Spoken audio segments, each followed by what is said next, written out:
Imagine this. A known drug dealer has to leave town and asks to leave a bag at your place. They tell you to just put it aside and forget about it. Curiosity gets the best of you. You open it and find $900,000 cash.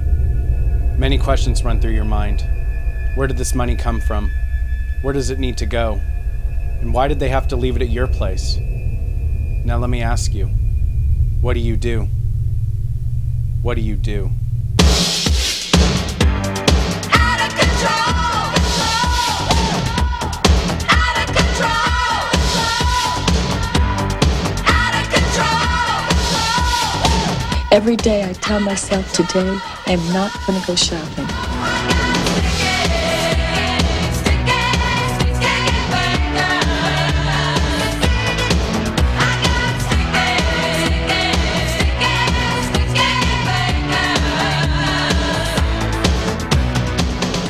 Hello and welcome. Today I'm going to talk about one of my all-time favorite 80s comedies, Sticky Fingers.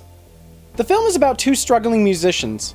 Money is running low and they're about to get evicted. Stella, we're trying to go in a new direction with our music. We're making it much more accessible. Yeah, all we need is one hit song. I want my rent, that's it. Then one day, the woman that occasionally sells them pot asks for a favor before going out of town.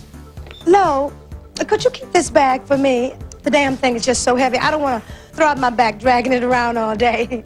And Lo, make sure nothing happens to it. See you in a few days, Lo. Yeah, almost immediately they look in the bag. Oh, no. No, I don't believe this. How could you let her leave anything here? What's the matter with you? Well, she's your friend. She's not my friend. She's my dope dealer.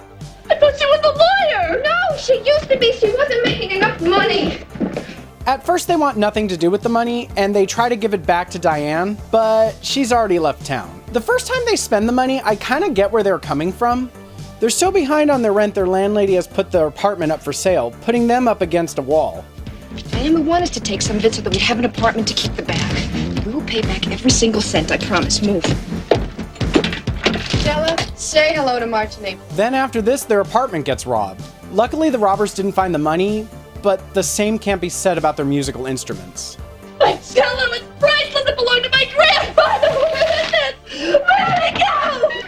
Maybe it's somewhere else. Somewhere else? Why would it be somewhere else? It's never somewhere else. It's always there. It's gotta be here. Yeah, where? My violin worth over $80,000 is all I have. We've been robbed. We've been robbed. And since their instruments are how they make money, with the new cases and Bose, that comes to $91,475. How will you pay for it? Cash. We're doing the right thing, right? Diane would want us to have our instruments. Without them, we have no chance of ever paying her back.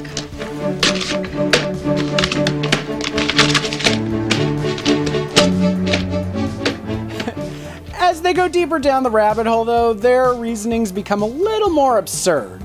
I had to buy a dress, but a dress, one dress with a nice cut, good fabric, flattering line costs $3,000, and with accessories, that's another $4,500 right there. Can I have some more champagne? Spending money is fun, but eventually Diane is going to return for the bag, and unbeknownst to the girls, someone else wants that bag too.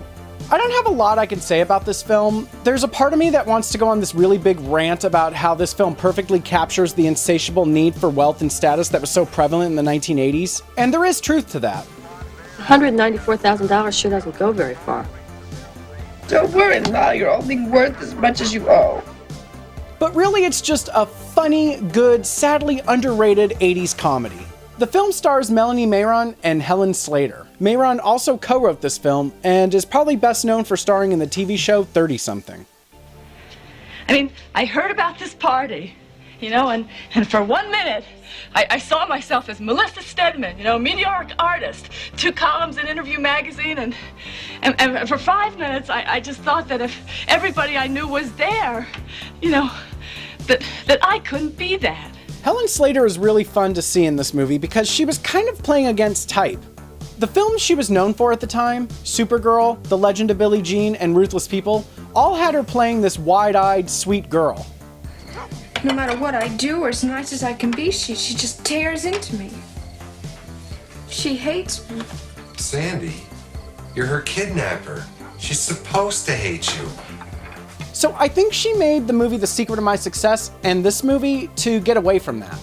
Yeah, but do you think we did the right thing by taking part of it? Well, I told you we're gonna pay back every single cent with interest. Now relax, go dance with Sam. Let's have a good time, okay? Let's try to have a good time.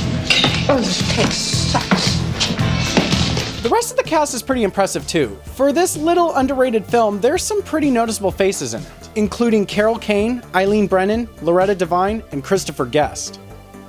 So there you have it. If you haven't seen Sticky Fingers, I highly recommend it. Oh, and a little tip.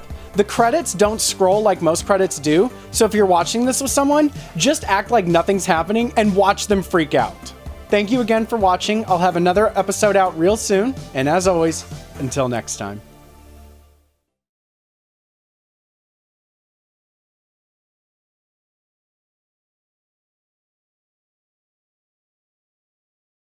Stella, can you see the brackets? Is it lined up? Move it to the right. More. Move it. To the right, more. I'm moving it to my right, Stella. This is my right. That's fine. Let it go. How's it look? It's perfect. It's just perfect.